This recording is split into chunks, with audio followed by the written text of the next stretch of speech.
Well, hello everyone and welcome to Cuppa.tv. It is Cookie here for our Pick My Brain show, set in a different setting today. It's light and bright and I can't wait for today's conversation with Tom Cronin, one of our new voices here at Cuppa. He's not a new voice in the market, but today I get to pick his brain and I can't wait. Sometimes there is a show where you just know you're going to get a lot out of it as well, and today is going to be one of those episodes. And that's the question I've got for you right now is, what if the way you're pushing for peak performance right now is actually the very thing that is holding you back? Have a think about that. I know for me, I keep on trying to push and push and push, and sometimes it just doesn't work out. So Tom and I are going to go deep today. And if you have any questions or if you want to make any comments, please use the respective chat rooms wherever you're watching today. And hello and welcome if this is your first time. Now, before I kick it off, I just want to acknowledge the traditional custodians of country throughout Australia and recognise their continuing connections to lands, water and community. I do pay my respects to the elders, both past and present, and respectfully say that a lot of the solutions that we require right now in society are based on this First Nations wisdoms and principles. And please lean in wherever you can to learn from the oldest living civilization in the world. And there's a lot of knowledge to be obtained when you do that. And well, Tom, we're joined by Tom Cronin, a former high-performing bond and swap broker. Financials. Tom, let's get into that. Turned global expert in peak performance, resilience, and mental well-being. After 26 years in high-pressure financial markets, Tom now works with organisations like Amazon, BCG, and Qantas to help leaders perform at their best without burning out. Tom, welcome to Cuppa, mate. How are you? I'm really well. Great to be here. Looking forward to this conversation. Yep. I'm ready to go deep with you, bro. Are you ready? Yeah, let's do it. No worries. Mate, welcome. Welcome here. You're a new voice in our community, which is amazing. And everyone, I'll share a link in the chat room very shortly that if you ever want to pick Tom's brain, you can do it now via our beautiful platform at Cuppa. But Tom, you spent decades in high pressure financial markets. What did stress really look like for you back then? Accumulated quite quickly in my early days. And, this was going back in the late 80s, early 90s. So, for those of you that are old enough can remember back then, we had no people and culture, no HR. It was just like reckless abandon. And, most of the company would go out to drink at lunch. Half of the company wouldn't come back. And then the evenings was just rolling on from that, more drinking and obviously a lot more other stuff as well, which we can go into another time, maybe over a quiet cup of tea somewhere. But it was pretty crazy times. And this compounded on my nervous system. But stress showed up for me as a lot of anxiety, really chronic insomnia. Eventually the anxiety morphed into panic attacks. That then morphed into a depression. That then morphed into ultimately what became agoraphobia and a nervous breakdown and the ability to go to work. It was such a compounding amount of stress that my system really just got to a sort of breakdown point. I came from media industry, Tom. So a lot of my world seems very similar to that. Long lunches, work hard, play hard mentality. So I do feel and resonate a lot with what you're saying there. At what point, though, did you realize that the way you were operating just really wasn't sustainable? Was there that absolute breaking point that it changed everything? Yeah, unfortunately for me, because I'm Scorpio, I'm very stubborn. I just had to kind of get to the kind of end of the line on that one, to the point where it really did break me. I remember at one point I was just saying to myself, I was so sick and tired of being sick and tired, but I didn't know any way out. I didn't know that this was getting to crisis point. You just don't know it. You just keep doing the same thing over and over again. But it wasn't until I'd hit that rock bottom where I was basically got sent to doctors, psychiatrists, psychologists, put on medication, having mental health leave from work, was at home. And, it wasn't that I was like, oh, I've got to get really healthy now. I've got to start doing something for my mental health. That wasn't my approach. It was just like, doctors just said medicate and take some time off work.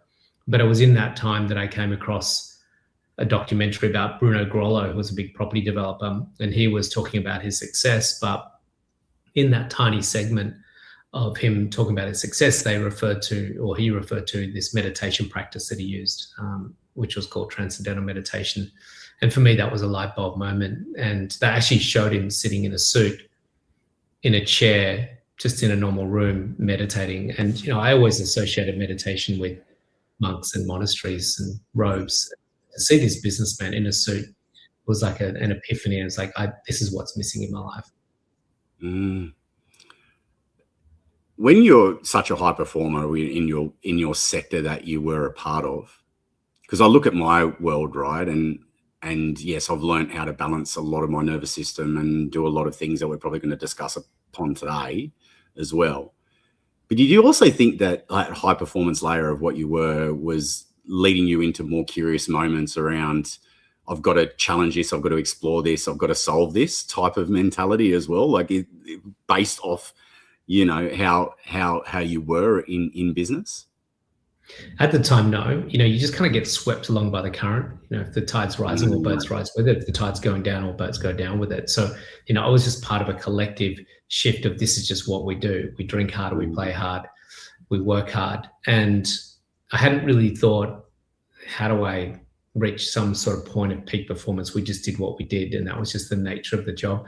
It wasn't until years later that I really started to do more research, more formalized training into peak performance, because I realized that my capacity to produce and perform better was actually influenced by the things that I did when I wasn't performing, which we'll cover a bit more today. It's like the things that I took as a strategy for overall peak performance of life led me to having better performance overall with my work as well as my life. Tom, what do you think stress has become so normalized in work? Again, life?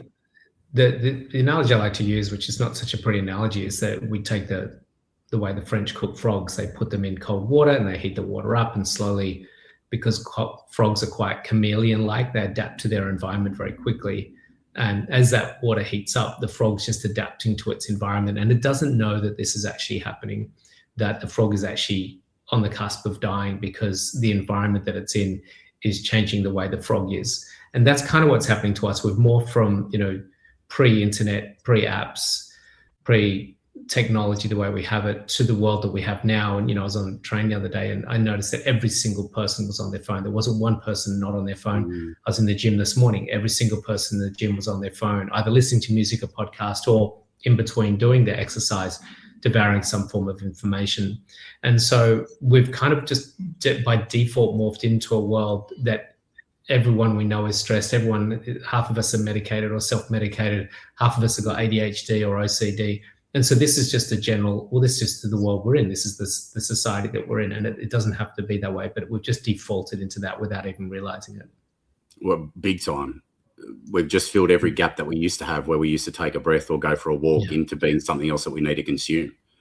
Yeah.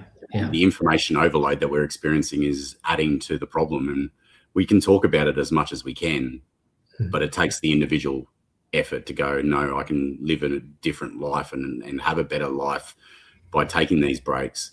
I have been, Tom, very guilty of being that person that just pushes through. What happens? What's the actual real costs for those people that just go, you know what, I've just got to get to next winter, or I've got to get to this, but never actually end up taking a break? Yeah, eventually we get to a crisis point, which is where a lot of people are at now. They don't realize that they're in a crisis point. They just, again, have normalized that they need a full bottle of red when they get home, or they need to be on some form of medication to cope, whether it's a physiological thing, which is like heart disease or cholesterol, or, high spiking blood sugar levels with diabetes, or it could be some mental health issue. And so we've kind of normalized to these things, but the price to pay is that we're really just eating into our levels of not just, hey, can we be more efficient? Can we have better performance? But we're just eating into our levels of fulfillment. We're eating into our levels of joy and enchantment and health and wellness and improved relationships. Because when we're in a state of stress response, that is the fight, flight, the sympathetic nervous system, and the accumulation of that over long periods of time, it's very hard to live an optimal state of existence in our life. And this is going to affect all areas of your life. It doesn't, the analogy I like to use is the spider web. If you just touch one area of the spider webs, you might have one area of your life that's not going very well because of you're at burnout point. That is, if you rattle that spider's web, the whole spider web is going to shake and move. And that's what's happening to us. It's not going to affect just one area of your life. It's going to cover the whole web of your life because of something that's not going well. What actually happens, Tom, though, to our actual nervous system when we're constantly in stress? Like, what's going on internally? A couple of things are going to happen on a physiological, mental level, and emotional level. So firstly, your nervous system is in hyperstimulated mode. That's excess information, excess processing of your brain, excess activity of your body, and that pushes your nervous system into a hyperstimulated state. Now, what's going to happen then is that you're moving by default into a parasympathetic peace response to a sympathetic, which is stress response. What's going to happen is you're going to produce more cortisol, adrenaline, norepinephrine. You're going to reduce at the same time your melatonin, serotonin, and oxytocin, the biochemicals for sleep, happiness, and love. So this is all going to get contracted, and then we're going to get increases of the cortisol, adrenaline, norepinephrine. Your brain's going to stop functioning the way it used to function. Your brain is going to start operating from the reptilian brain rather than the frontal lobe of the brain, which is where we get lots of cognitions and insights and epiphanies that are happening from that frontal lobe of the brain. That's why we have that sort of image of the third eye sometimes, because that's where we get the seat of wisdom within the brain. So when we operate from the rear lobe of the brain, we default to very basic primal functionality, which is, do I fight or do I flee? I had a company that I was talking to the other day. I asked the HR manager what's their main challenge that they're facing in the organization. This was a government agency. And they said that the thing that's arising now is actually microaggression. Now, I'd never heard this phrase before. And what was, when we dove deeper into that, I said, what I believe is happening here is that you've got your staff in a state of fight flight. And when we're in fight flight, we default to one of two things, which is fleeing. So that means that they've got absenteeism, they're sick, they can't turn up to work, or they're ghosting emails, they're not turning up to meetings because it's just too hard. So that's the flee. Or they'll just, screw you, I'm out of here, I'm just going to go to the pub and get drunk. So that's the fleeing side of things. The fight is microaggression coming in, and aggression in emails, gaslighting, projection. We're seeing people being aggressive in boardroom meetings, at the water cooler, just seeping into the culture of a business, and it's a very unhealthy way for their staff to be in a fight-flight state. I'm not surprised that you heard that. You look at the current state of workplaces at the moment, and we shared it with all our experts, but the latest Gallup reports, and the stress is rising, the sadness is rising, the thriving of people in the workplace is going down, the engagement's going down. We're at a freaking critical point here, Tom, in workplaces. Don't you agree? Yeah, I went and spoke at the Wellbeing at Work conference last year. And, it's interesting because everyone's just sprouting all this data and statistics about the deterioration of people in the workplace. But what I'm seeing, unfortunately, is a lot of Band-Aid solutions, a lot of sugarcoating. I asked one company what they do for navigating the complexity of stress in the workplace, and she looked very sheepish, and she looked down at the ground and she goes, well, we have a big bowl of M&Ms, and people basically just pick up a bunch of M&Ms on their way to the next meeting. I'm like, you got a train wreck waiting to happen here. We really, if we're the cause of that stress happening in the workplace, then we need to also be the solution. And there are simple strategies that we can have to solve some of these problems. It's just that companies just don't want to step in and take these steps, unfortunately. Well, we'll see where they end up if they don't. And I think one of the biggest challenges is, and I saw the Pulse report from the CEO Institute, which was over 770 different CEOs asked what are their top 4 challenges. One of them was CEO mental health. Now, if the CEO doesn't have their mental health in check, because they're like, what does that lead for the rest of the business unit? And unfortunately, it does start at the top, Tom. Don't you agree? Like, if we're not, you go on. You go. I asked this organization, the one that talked about the microaggression, I said, where do you think this is coming from? And they said, it's coming from top down.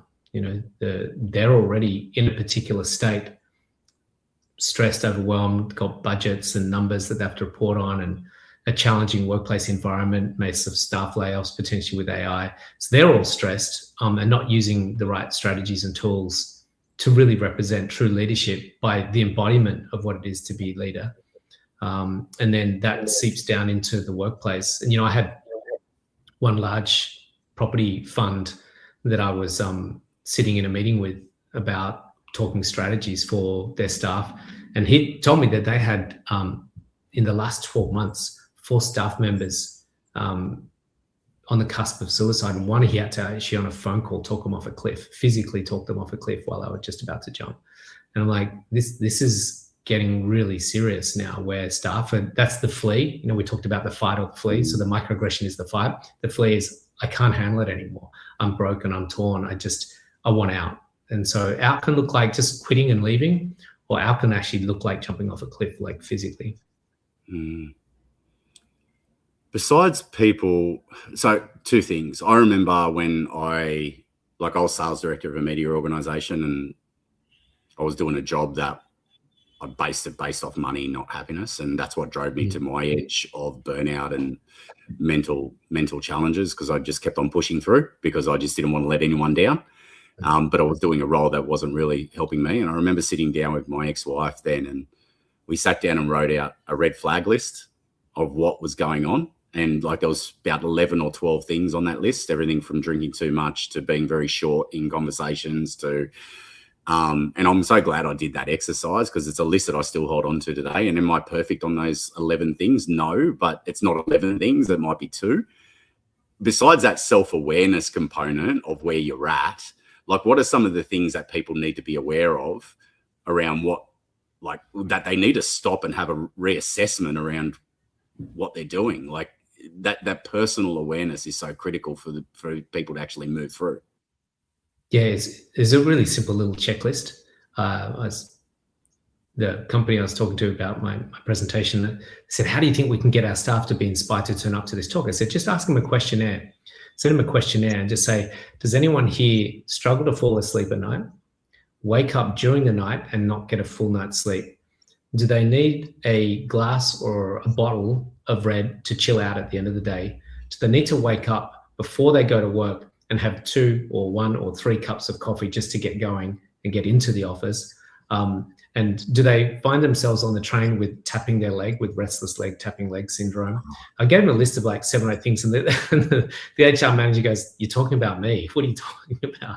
And so most people will find that these are sort of signals or red flags, like you said, that we can just do a little bit of an audit on where we're at. Do we wake up with vital energy in the morning? Do we feel like we're compelled to eat healthy food? Do we feel like do we sleep well through the night? Do we find that we're not craving anything and we're just in a state of sovereignty about what we choose to eat and drink? So all these sorts of things can be really good checkpoints for people to check in to see where they're at and be honest with ourselves, because a lot of these things are signals. They're not the problem. The problem is what's causing these byproducts or symptoms. And so these, you're not being punished to have these symptoms. It's just a method of the universe giving you a little signal or a cue that there's a better way of doing things. You work with some of the biggest businesses in town around this, mate. And I suppose my question to you is, you already mentioned that, the surface level fixes don't work, like the quick hacks and all that type of stuff. What actually solves the problem? Because we are facing it is a crisis with where we're at in society. But what does actually solve this problem? Is it just an ongoing effort from businesses? Is it or is it just really complex that you have to unpack it with each business in its own right? I think it does require a holistic approach, and it shouldn't have to be something that businesses are responsible entirely for. Just generally, the population is kind of sleepwalking most of the time. As long as we can buy our new clothes from Zara and eat our Messina ice cream and have a bottle of red and, make sure my footy team wins and just work hard and maybe buy my second property in my property portfolio and, add some more Bitcoin. We're kind of just in this very, what I call outcome-oriented state of living, and very influenced by a collective, mindset of what it is to be human. And I think one thing we prioritize, particularly in somewhere like Sydney, is our affluence over everything else.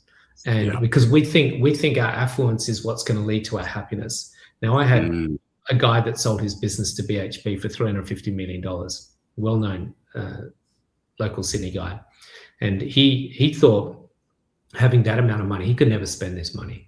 Some people would have heard this story before. It's a true story. And he went and bought a $50 million palatial mansion on the Malfi coast. He put 5 of his favorite sports cars in the garage. He got butlers, chefs, maids, cooks, cleaners, wife and 3 kids. You couldn't have got a more utopian existence with everything that he'd accumulated in life. And his friend told him to contact me, and we had a chat on a call. I said, "What's up?" And he goes, "Well, this is my situation, but I don't understand what's going on because I've never been so unhappy, so anxious, and even so angry than I've ever been. And I just don't understand why." And I said, "Well, you've done everything that you were told to do by society, which is accumulate as much wealth as possible to buy your way into happiness. You're just not going to find it there. It's like that pot of gold on the rainbow. That's not where it exists." It sounds, cliche, but so we got him meditating and finding inner peace and inner calm, and he's still successful. He's out there back in Sydney doing great things, but he stopped making his affluence his primary objective and intention, and he started making his fulfillment, his inner fulfillment, his primary goal and intention. And then from there, what happens is quite interesting. We're still going to do stuff. We're still going to exercise our creativity, our potential, our gifts, our skills. We're just going to do it from a different place. And this is what we've really got to do as a collective, individually for society, but also in the workplace. Companies, it's going to be very hard for them to get their head around this, but we've got to prioritize inner being fulfillment over outcome-oriented fulfillment first. Interestingly, the byproduct of that is people will become even more successful. It's quite interesting. People still do really good things. Ray Dalio, the world's largest hedge fund manager from Bridgewater Associates, said that the key to his success was his daily meditation. It's such a beautiful thing to open the conversation with more organizations to think about this, because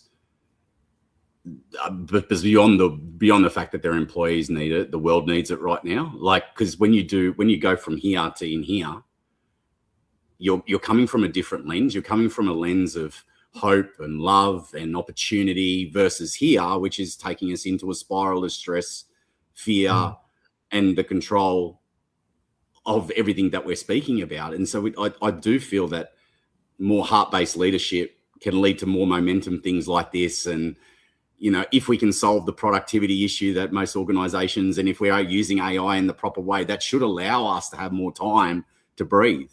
If we allow that as organizations, not to push more, but also to relax more, and that might lead to more innovation, more creativity, more opportunities for the business to grow and actually help people thrive again.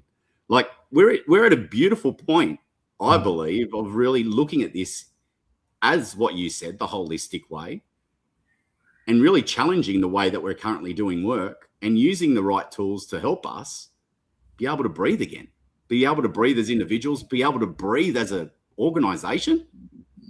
Imagine that oxygen level going through. Like, that's what we need, Tom. Yeah, I do a keynote. I did one just the other day at Mind Body Spirit Festival, and I did one in Bali, and I'm doing the same one up in London in a few weeks. And it's called From Me to We, the phase shift humanity has to make. And what we're seeing is a paradigm shift as we go from a very me-centric period of time, which is my company, my life, my business, my needs, to we-centric. And we-centric is where every touch point of our impact in the world should in some way, shape, or form make the world a better place. And so all organizations should be thinking about not just how do we get a new model car out, or a new this or new that, but every touch point of a company, and all companies should in some way, shape, or form leave a positive imprint on the planet. And we shouldn't be looking at having collateral damage because of an organization and what they're doing to try and commoditize or extract or exploit through their endeavors. So this can only come from the people that run the company, the leaders of the company, the founders of the company, being in a state of consciousness where they are in what we call a state of unity consciousness, where they experience themselves as a collective experience. They feel themselves to be part of a unified field in some way, shape, or form. And so they're naturally, by default, inspired and compelled to make sure that their business is having a positive impact in all areas of life. Mate, I've said to you this in the pre-meeting, like we've got a lot of opportunity here as a collective voice to really shape this, and there is going to come a time where leaders, I don't think, can turn away from this at all. And I can't wait to be unpacking more of this. But let's get back to the people watching now as well, just around ways that they can better support themselves. So what's one simple way people can interrupt, when they're in that real heavy stress response in the moment? What's the one thing that you draw most reference to help people? Yeah, the thing that I find to have the best ROI on your time and attention, to get the best return on your investment for your time and attention, because everything you're doing all day is putting time and attention into something. Yeah. And what I've found is that for the reduction of the allostatic load, that's the wear and tear on your mind, your body, your nervous system, just by simply engaging with the world. So that's emails, traffic, getting on trains, doing your grocery shopping, picking up the kids, all the things that you're doing on a daily basis creates a wear and tear. This is the allostatic load, and it builds up as the day progresses. Obviously, the more intensity of your day, the bigger the allostatic load. The longer your day goes, the less rest you get, then the bigger the allostatic load goes. The less that you have some sort of reprieve from that allostatic load day after day after day, week after week, month after month, then it just compounds and compounds, which is what happened to me. And so we've got to look at what is the best use of your time to reduce that allostatic load and put your body into recovery mode and get it back to its optimal peak performance state on a consistent basis. So not just peak performance while you're doing spreadsheets at work, peak performance when you come home to play with your kids, when you go and have a round of soccer or golf with your mates, when you go to pick up the groceries from the grocery store. So we want to always be in that state. So the thing that I found the most in all my research was really ultimately a 20-minute deep meditation. So that's not trying to realign your chakras or visualizing you having more affluence. It's going into a state where the mind reduces its mental activity, the body is still and mind is still awake, and we drop into these profoundly deep states of mental rest.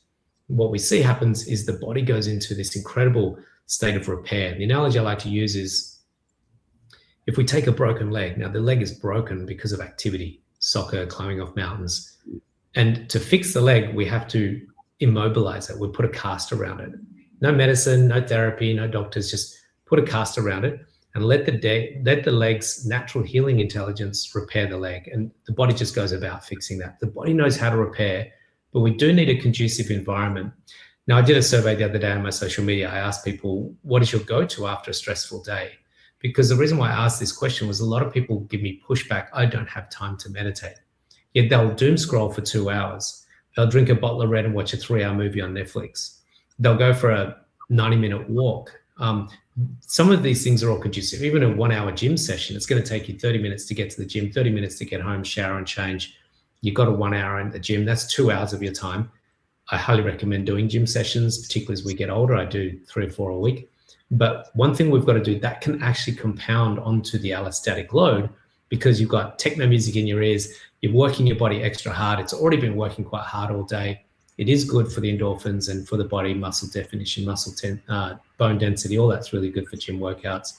But have we done something to reduce the allostatic load, give the body a deep sense of repair mentally, physically, emotionally? Then I find the best ROI is 20 minutes of meditation. 20 minutes of meditation. What do you say to those people that say, I can't meditate?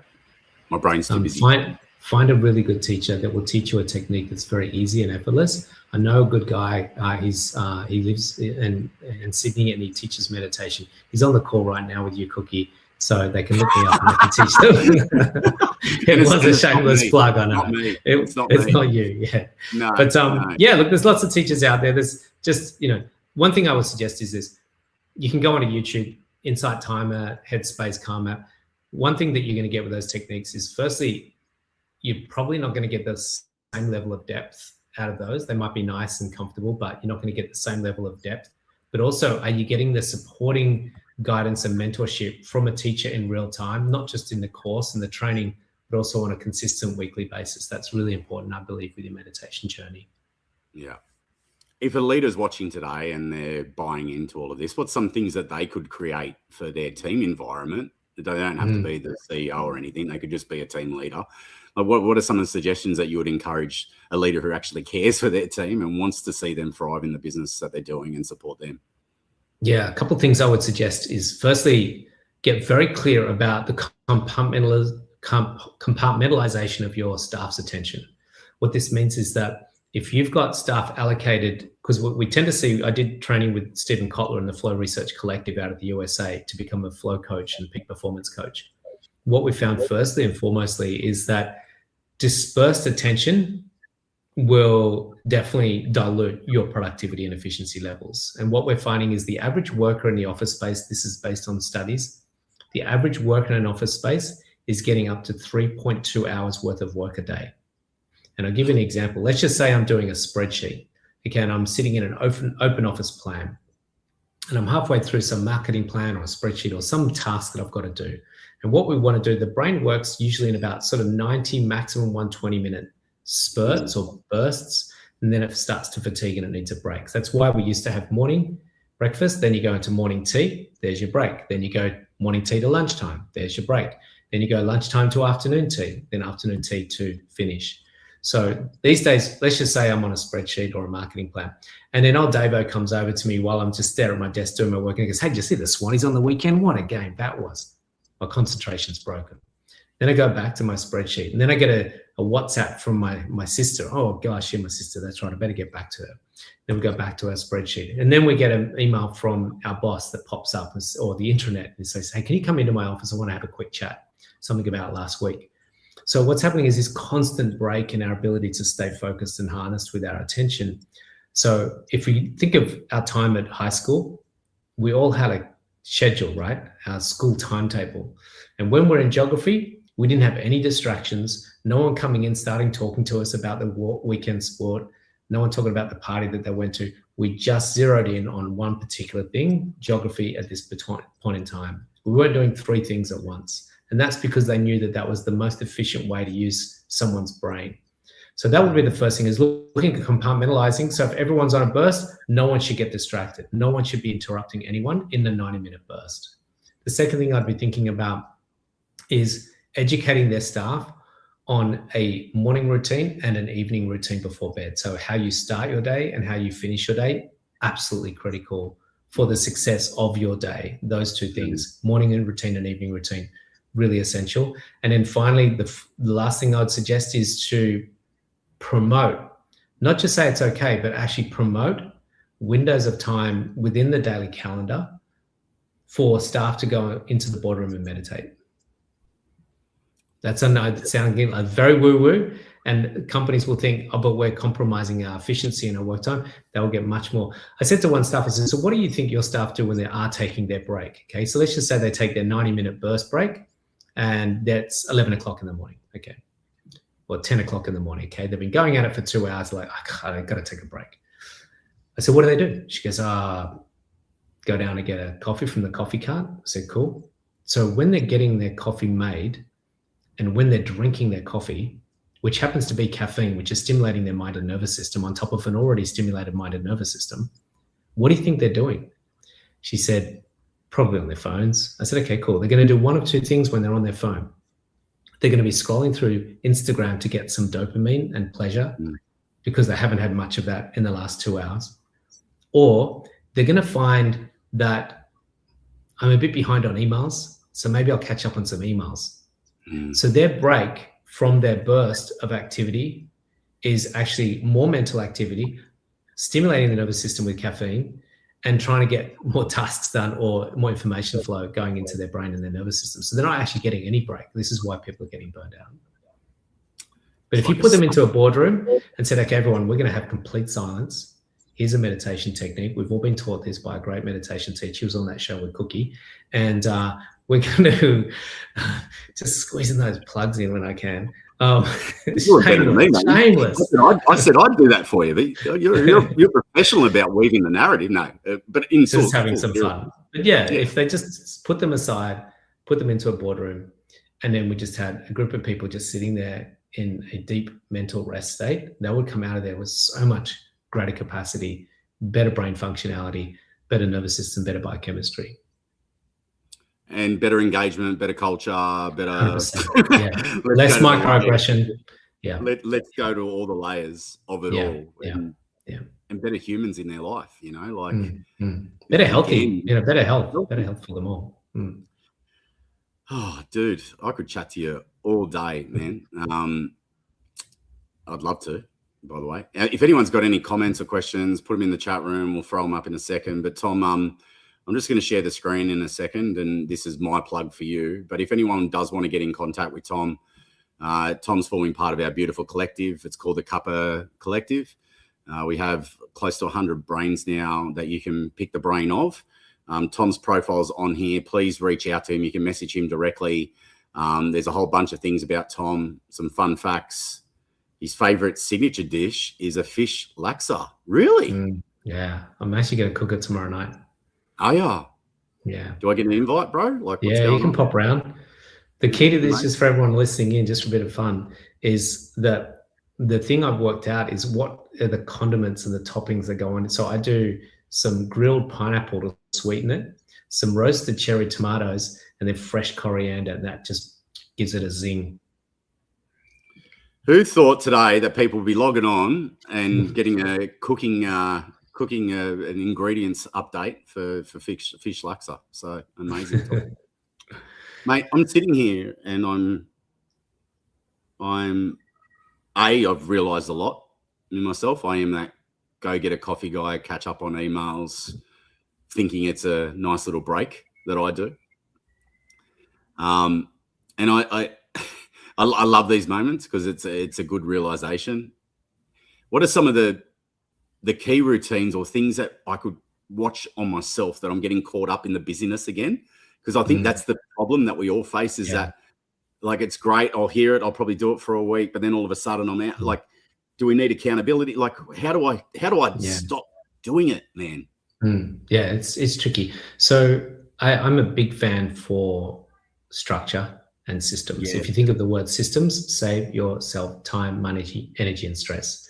So systems really are key. So my system for well-being is a specific protocol, and that whole process of my system of life, which is what I do in my morning routine, what I do in my bedtime routine, what I do throughout the day, that allows everything outside of all my well-being systems to enable greater success in my performance systems as well. So one thing that people have to start realizing, and this is a slow sort of thing that we're starting to work out, and The Secret emphasize this, Napoleon Hill, Think and Grow Rich, we're starting to realize that our state has greater influence over the life that we attract and the people that come into our life more than the hustle and bustle of what we're doing to try and attract and make things happen. So what I always come back to is checking in on my state. So this is something that I'm doing consistently throughout the day. So I know that I've had about 4 or 5 calls already this morning, 2 podcasts. So I'm getting to a point where I'm entering into my recovery period. So in about 45 minutes, I'm going to be sitting on a beach. I'm going to be resting. I will be meditating after that. And I will be making sure that my recovery window before I go into my afternoon burst is going to be a very specific strategy to have me continually in that elevated state so that my mind is operating clearly, my biochemistry is operating blissfully, that my physiology, I had a gym session at 5 o'clock this morning, so my body is always in that beautiful recovery mode and not getting into more stress load. So all of these things are systems. So some things I would do is just check in. Are you craving anything? That's the first one. I'm craving alcohol. I'm craving coffee. I'm craving chocolate. Nothing wrong with having these things, but the big thing is, are you needing those things? So that's the first one. What are you craving? Is there a craving? And that's an indication of your stress levels. I would also check in about just putting in your calendar windows, even if you don't feel like you need it, but just putting it in there anyway, because the world is not geared to this idea of valuing stillness or reprieve or rest. Okay, what we're valuing is what we're doing. Okay, we're valuing what we're acquiring. We're valuing our accomplishments, and that's our measuring rods. We have a measuring rod based upon what we do and what we get. What we've got to do is change our measuring rod to how we feel. Okay, if we can change our measuring rod to how we feel, and the only country that's doing this is the Bhutanese. Gross domestic happiness. They actually go around and survey their people consistently on a yearly basis, checking their levels of happiness, because their primary objective is that they have happy people, not that they have successful people, because we have a successful society. We've never seen the level of affluence we've ever seen in Sydney before. But what we don't have is a great level of happiness in our society, and that's a problem. Huge problem.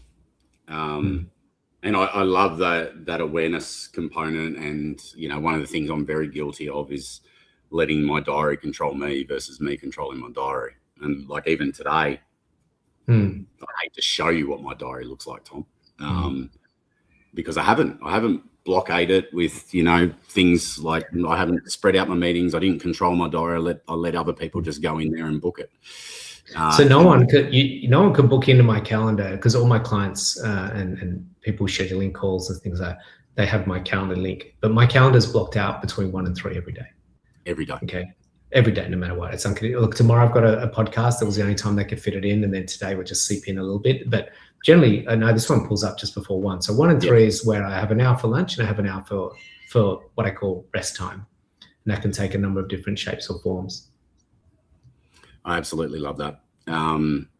And you got to treat them as non-negotiables, right? Like they're as important as the strategy meeting with the CEO or whatever it may be. Look, in an office, that's not going to be possible. You know, I'm a founder and I work for myself, so it's different. But if in a practical sense for an office, I would really have some training programs helping staff understand what is their morning strategy before they get to work, and really helping them have a deeper understanding about what will set them up for a better day ahead. I would really help them understand the deep importance of the pre-bedtime routine is really, really critical for a good night's sleep, because lack of sleep is one of the greatest impediments to peak performance. And then obviously in the daytime, you can't give them 2 hours to go off and lunch and go to the beach and, you know, go and have a long break. But what I would really think about is not so much, because I look at food courts in the city. I used to work in the city, you know, people are cramming in half an hour of a break in their day, and they're going down a food court and they're just trying to shovel some food into their mouth at a really hectic food court like MLC or Winter Garden or something like that. There's no break at all for the nervous system in that break, you know. Yeah. Oh, Tom, it's this won't be our last conversation together, mate. I really do. I'm loving having you as part of our community, and I know we've only just scratched the surface of how we're going to be able to work together with the collective voice that we have. So I can't wait to explore that and really start helping organisations more and more in this space. And really do appreciate you being on the show. Let me just see if there's something that's popped up. No, that's all right. I won't show those. People are saying that they made fish chowder last night, Tom. So I'm a big fan of fish chowder as well. But I just like the spice that comes with laksa. There we go. We could do a whole segment on cooking one day. Yeah, cooking with Cookie. I hope that works. Hey, there's a show. Hey, Cookie and Cuppa go hand in hand as well. So, you know, I've actually developed this all for me. Just that's it. Tom, it's been an absolute privilege having you on today. We're right on time. Any parting words for the audience that you want to leave people with before we head off? Yeah, I think something pensive and something for them to think about is that I believe we're going to see some quite serious headwinds ahead of us. Some very challenging times, not to scare people, but to prepare people for if and when they come. We're going to see sustained higher interest rates. We're going to see AI, I believe, have a huge impact on the workplace. I believe we're going to see possibly escalation of war and what the implications of that as we're seeing. So there's some complexities ahead. And what we want to do is we want to be able to find that equanimity within us. There's a state called moksha, M-O-K-S-H-A, which is freedom from the binding effects of life, where we are sovereign in our state. We claim our state back from the world. And yes, the world will rub up against us. It will throw us around like a cork in the ocean.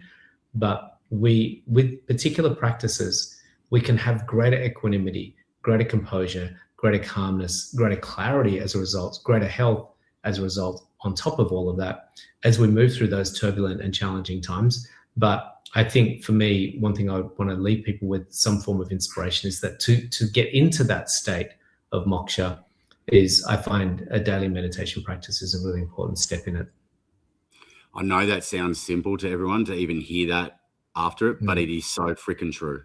Like without that, it just opens up so many doors, and doors of ways of thinking and being curious and learning more about each other and ourselves. And, you know, that's the thing, that this one little moment that you're talking about, a meditation, can actually open up the door to so much more wisdom and knowledge of you, but also broadly as a collective where we need to be. Yeah, like, absolutely. It can't, like, I don't want people to get, like what you said, like, get into the fear-based zone of everything that is going to potentially come. And I'm with you on everything that you've just spoken. That I feel it as well, like the headwinds that are coming at a rapid rate and sooner than most people think as well. Yeah. Like, to not have this opening and awakening and awareness component of intrinsically understanding you and being able to stay within you to then be a better human for the world. It's like, it is fundamentally the most important thing that anyone today can take away from this conversation, besides booking Tom in for their business, is the other big thing. But that's it. And thank you, Tom, again for being here, and thank you for being a part of our community. It's been an absolute privilege, mate, and can't wait to continue the conversation together. I'll see you soon. Yeah, likewise. Thank you. Thank you, everyone, for joining Cuppa today. Wow, what a moment, what a conversation. What an opportunity for you to lean into what Tom spoke about today. I encourage you to continue going on a learning journey. And if you want to, we have a beautiful community that you can join. You can join our Cuppa community, a place where we value human connection as our core promise to what we're leaving this society with. And human connection exists of being a part of something that makes you feel safe, heard, and can help you tackle some of the biggest moments that you're going to have in your life to turn into positive movements of change. I encourage you to go to cuppa.tv, check out our website, join our community, and get more involved into the virtual sessions and the live events and other components. It's free to join the community. There is no cost involved. This is our way as a social enterprise to be able to give back to you, society, in a way that feels more human. So please lean in, get involved, and be a part of what we're building here. There is more to come in this space. We're navigating many zones ourselves, but we're here for you like we have been for the last 6 years. So please tune in, get involved, and be a part of something special. We'll see you later, everyone. It's been an absolute privilege holding space for you today, and we'll see you soon. Bye.